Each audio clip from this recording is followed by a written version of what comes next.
कितना अच्छा होता ना अगर हम अपनी नई लाइफ अपने नए घर में स्टार्ट करते। देखो अमर, पहली बात तो ये है कि मैं तुम्हारे डैड के दिए हुए घर में नहीं रह सकता। हम सारा दिन ऑफिस में इकट्ठे होते हैं, मुश्किल से जाके रात को मुझे पेरेंट्स के पास बैठने का वक्त मिलता है।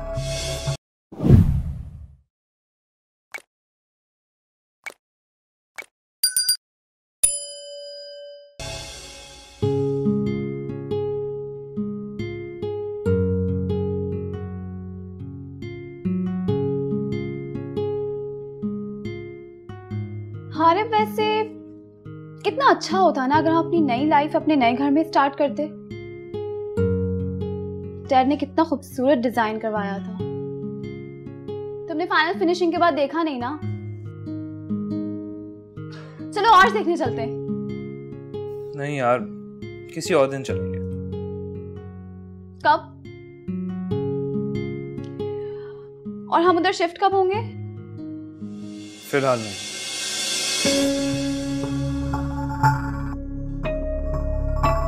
वो क्यों? देखो अमर, पहली बात तो ये है कि मैं तुम्हारे डैड के दिए हुए घर में नहीं रह सकता। दूसरी बात, हम सारा दिन ऑफिस में इकट्ठे होते हैं, मुश्किल से जाके रात को मुझे पेरेंट्स के पास बैठने का वक्त मिलता है। लिहाजा फिलहाल मैं उन्हें छोड़ के कहीं नहीं जा सकता।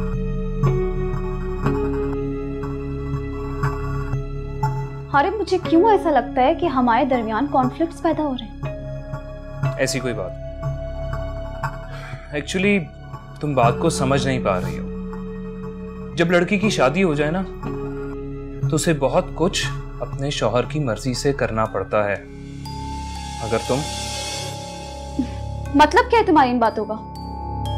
मतलब साफ जाहिर है, तुम्हें मेरी खुददारी को समझना पड़ेगा अंबर। मैं उन मर्दों में से नहीं हूं जो अपनी बीवी या ससुराल की इनायतों पे खुश हूं। मैं अपनी लाइफ के लिए और हमारे आने वाले बच्चों के लिए सब कुछ खुद करना चाहता हूं। ये क्या अजीब बातें कर रहे हो तुम?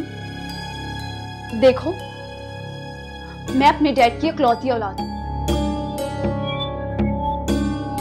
और वो ये सब कुछ इसीलिए करते हैं क्योंकि उन्हें ये करने से खुशी मिलती है। मैंने कब कहा कि वो ना करें? करें, जरूर करें, लेकिन मुझे फोर्स ना करें कि वो सब कुछ मैं कबूल करूं, क्योंकि मेरे अपने भी कुछ असूल हैं और तुम इस घर की बहू हो, इसलिए इस घर को ही अब अपना घर समझो।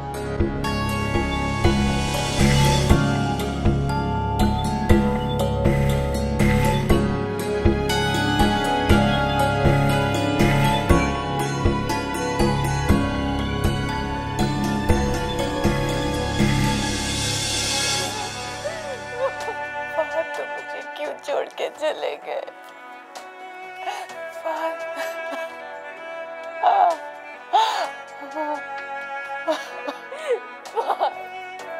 कहाँ चले गए?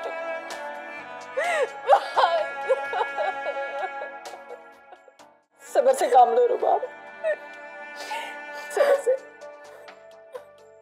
और ज़रा तुम भी मेरे बेटा, सब्र करो। कैसे सब्र करूं मम्मी?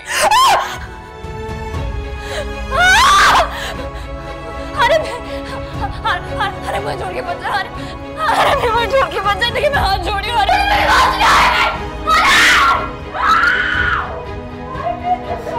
क्या हो गया?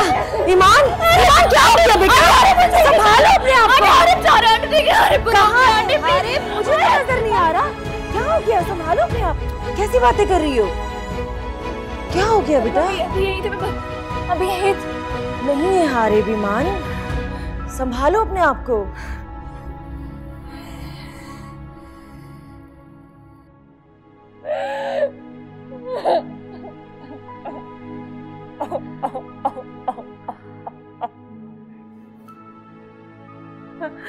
संभालो अपने आप को, संभालो अपने आप को ईमान, संभालो अपने आप को।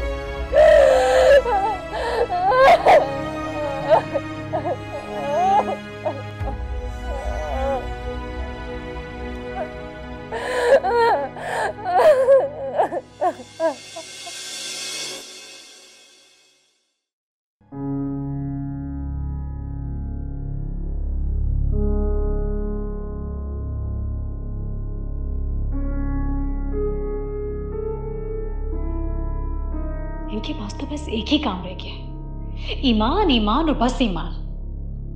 तंग आ गई हूं मैं इस ईमान से।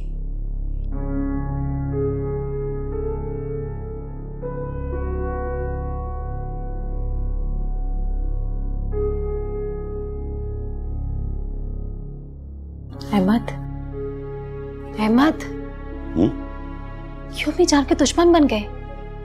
सारे रात सोचकर थकते नहीं है जो अभी भी ऐसे बैठे? नहीं, मैं कुछ नहीं सोच रहा,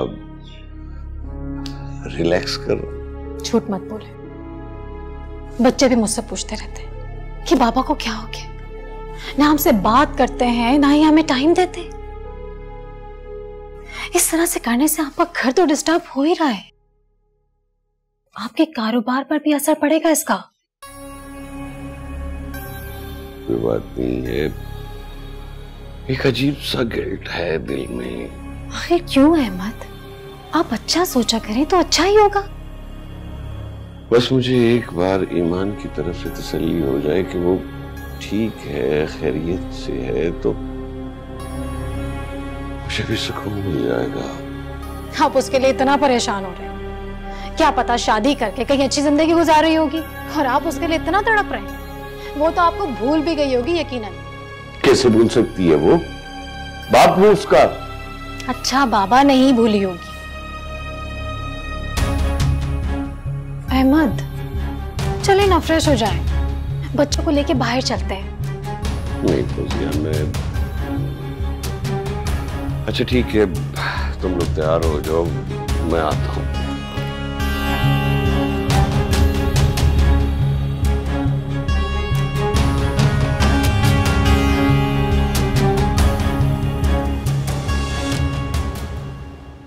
तुम्हारी कैफियत समझ सकती हूँ बेटा, अपने प्यार को भुलाना इतना आसान नहीं है।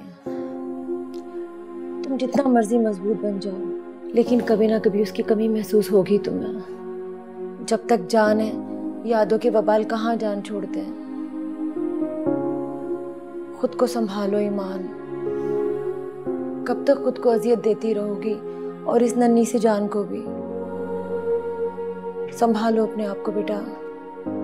मैं तो तुम्हें बद्दुआ भी नहीं दे सकती यार, क्योंकि तुम मेरी बेटी के बाप हो, लेकिन जो तुमने किया उसका हिसाब अल्लाह तुमसे जरूर लेगा, जरूर लेगा।